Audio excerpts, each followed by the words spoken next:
বন্ধুরা, তুলসী তলার টবে পুঁতে দিন এই একটি জিনিস। রাতারাতি ম্যাজিকের মতো ভাগ্য বদলে যাবে, সাথে বাস্তু দোষ দূর হবে এবং জীবনে থাকা নানা রকমের সমস্যার সমাধান হবে।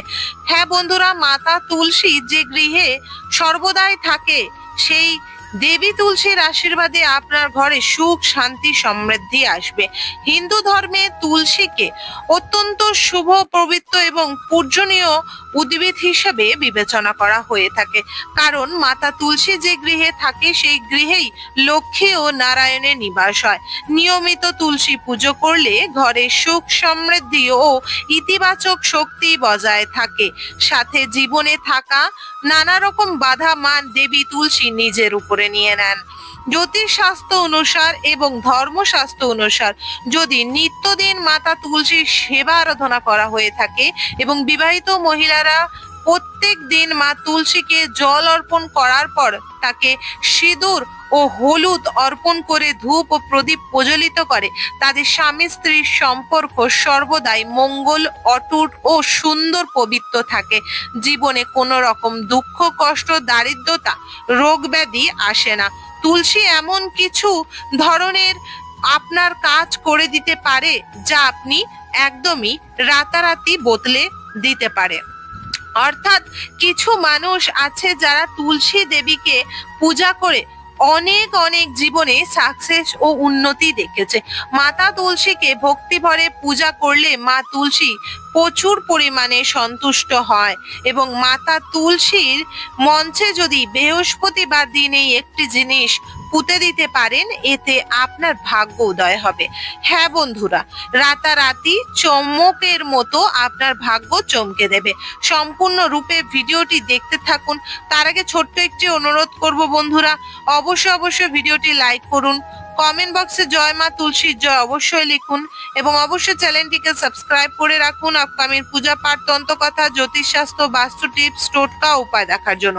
তুলসী গাছে একটি বিশেষ জিনিস অবশ্যই অর্পণ করা উচিত, সেটি হলো সিঁদুর। হ্যাঁ বন্ধুরা, যাদের বিবাহ সম্পর্ক তেক্ততা ভাব আসছে, স্বামী স্ত্রীর মধ্যে কোনো প্রকার সম্পর্ক ভালো নেই এবং দিনে রাতে ঘরের মধ্যে অশান্তি ঝগড়া ঝাঁটি অশান্তি হচ্ছে, তারা অবশ্যই মাতা তুলসীকে সিঁদুর অর্পণ করবেন এবং একটি জলের পাত্রর মধ্যে সামান্য কর্পূর গুঁড়ো, এক চুটকি হলুদ, একটা এলাচ কিছুক্ষণ ভিজিয়ে রেখে সেই জলটি দিয়ে মা তুলসীকে অভিষেক করবেন। এতে রাধারানী ও শ্রীকৃষ্ণ নারায়ণ লক্ষ্মী অতি প্রসন্ন হয়। মাতা লক্ষ্মী হরা ভরা হয়ে থাকে আপনার ঘরে। মাতা তুলসীর আশীর্বাদ সর্বদা বজায় থাকে এবং এই কথাটা খেয়াল রাখতে হবে বন্ধুরা, মাতা তুলসীর কোনোদিনও যে মঞ্চে আপনি নিত্যদিনের সেবা দিচ্ছেন সেই মঞ্চ থেকে তুলসী পত্র ছিঁড়ে কোনো প্রকার পূজায় লাগাবেন না। সাথে প্রতি শুক্রবার দিন করে যদি ঘরে সুখ শান্তি সমৃদ্ধি বর্ষা আনতে চান, তাহলে অবশ্যই আপনারা মাতা তুলসীকে দুধ দিয়ে অভিষেক করবেন। হ্যাঁ বন্ধুরা, কাঁচা দুধে জল মিশিয়ে ভালোভাবে সেই জল দিয়ে মাকে অভিষেক করলে মা অতি প্রসন্ন হয় এবং জীবনে শুক্র গ্রহ মজবুত হয়, সুখ শান্তি সমৃদ্ধি বজায় থাকে। বলা হয় শুক্র গ্রহ মজবুত হলে জীবনে সুখ শান্তি ঐশ্বর্য সম্পত্তি বাড়ে, সাথে সেই ব্যক্তি ভাগ্যশালী হয়ে ওঠে। নানা রকম গ্রহ দোষ ও বাস্তু দোষ থেকে উদ্ধার পায় সেই ব্যক্তি। যদি আপনি কোনো দরকারি কাজে বেরোচ্ছেন এবং কোনো ইন্টারভিউ বা কোনো চাকরি বা কোনো বিশেষ দূরে যাত্রা করছেন, তাহলে অবশ্যই মাতা তুলসীকে জল অর্পণ করার পর মাতা তুলসীর কাছ থেকে আপনারা মাতা তুলসীর মিট্টি অর্থাৎ মাটি নিয়ে মাথার মধ্যে তিলক স্বরূপ কেটে গেলে নানা রকম বিপদের হাত থেকে রক্ষা করবে মাতা তুলসী। সাথে প্রতি সন্ধ্যাবেলায় মা তুলসীকে অবশ্যই প্রদীপ প্রজ্বলিত করবেন। কিন্তু বন্ধুরা, কাল আষাঢ় মাসের প্রথম বৃহস্পতিবার অবশ্যই বা যে কোনো বৃহস্পতিবার মাকে অবশ্যই ঘিয়ের প্রদীপ অর্পণ করবেন।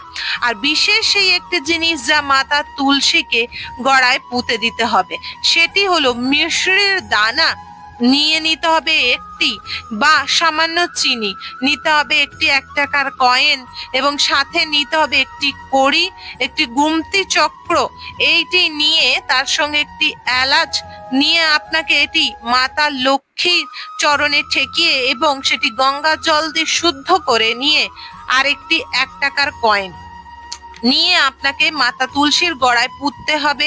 পোতার আগে আপনাকে মাতা তুলসীর থেকে পারমিশন নিয়ে ওনাকে হাত জোড় করে বলবেন, হে মাতা তুলসী, আমার ঘরে সুখ, শান্তি, সমৃদ্ধি, ঐশ্বর্য এবং জীবনে থাকা নানা রকম বাধা বিপত্তির হাত থেকে রক্ষা করার জন্য এবং আমার ঘরকে সোনার মতো করে তোলার জন্য আপনার কাছে আমি প্রার্থনা করছি। আমার প্রার্থনা স্বীকার করুন, আমাদের ঘরে ধন বর্ষা করুন, আমাদের ঘরে সুখ, শান্তি, সমৃদ্ধি করুন এবং আয় উন্নতির নতুন নতুন পথ খুলে দিন। এই প্রার্থনাটি এবং আপনার মনে যা প্রার্থনা রয়েছে, যা মায়ের কাছে চাইতে চান, তাই চেয়ে মায়ের শিকড়ে আঘাত না লাগে, এতে ঘোর পাপ হতে পারে। আপনি নিজের হাত দিয়ে বা একটি কাঠির সহকারে আপনারা সামান্য একটু মা তুলসীর গড়ায় খুঁড়ে নিন এবং সেইখানে খোঁড়া হয়ে গেলে গর্তটা, সেই গর্তর মধ্যে আপনারা সর্বপ্রথম একটু হলুদ গুঁড়ো দিন। তারপরে হলুদ, যেটি আপনি ঠাকুর পুজোর জন্য ব্যবহার করেন, রান্নাঘরের ব্যবহৃত করা হলুদ নয়। ঠাকুর ঘরে সর্বদা হলুদ কৌটো করে রাখতে হয়, হলুদ সিঁদুর, এতে সুখ শান্তি সমৃদ্ধি বাড়ে এবং প্রতি বৃহস্পতিবার, প্রতি বুধবার লক্ষ্মী গণেশকে হলুদের তিলক করতে হয়, এতে জীবনে থাকা নানা রকম সমস্যার সমাধান হয়। সেই গর্তে একটু হলুদ দিয়ে তারপরে 1 টাকার কয়েন, এলাচ এবং সেখানে দিতে হবে আপনাকে সামান্য কর্পূর এবং দিতে হবে সেখানে একটি কড়ি এবং সেখানে আপনারা একটু চাল, একটু লবঙ্গ, এই সামগ্রিকগুলো দিয়ে সেই গর্তটি মাটি দিয়ে ভালোভাবে ভরে দেবেন এবং সেখানে অবশ্যই মিশ্রি বা চিনি ডালা দিতেই হবে। সেটি দিয়ে গর্তটি বন্ধ করে সন্ধেবেলায় ঘিয়ের প্রদীপে এলাচ দিয়ে জ্বালিয়ে নিজের মনস্কামনা বলে আরতি করবেন এবং অবশ্যই চন্দন বা গোলাপের ধূপকাঠি জ্বালাবেন। এতে আপনি দেখতে পাবেন রাতারাতি কিভাবে আপনার ভাগ্য পরিবর্তন হয়েছে।